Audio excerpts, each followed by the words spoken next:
Break news చూస్తున్నాం. Helicopter ప్రమాదంలో Iran అధ్యక్షుడు ఇబ్రహీం రైసీ, ఆ దేశ విదేశాంగ మంత్రి హుస్సేన్ అమీర్ అబ్దుల్లాహిన్ చనిపోయారని ఆ దేశ ప్రభుత్వ మీడియా సంస్థ తెలిపింది.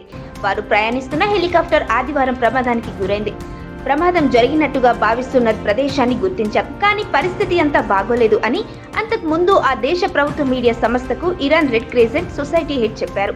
స్థానిక మీడియా కథనం ప్రకారం అజర్బైజాన్ సరిహద్దులో నిర్మించిన కిస్కలాసి, కోదాఫరిన్ అనే 2 డ్యాంలను ఇబ్రహీం రైసీ ఆదివారం ప్రారంభించారు. ఆ తర్వాత తబ్రిజ్ నగరానికి వెళ్తుండగా హెలికాప్టర్ ప్రమాదానికి గురైంది. తబ్రిజ్ నగరం ఇరాన్లోని తూర్పు అజర్బైజాన్ ప్రావిన్స్ రాజధాని.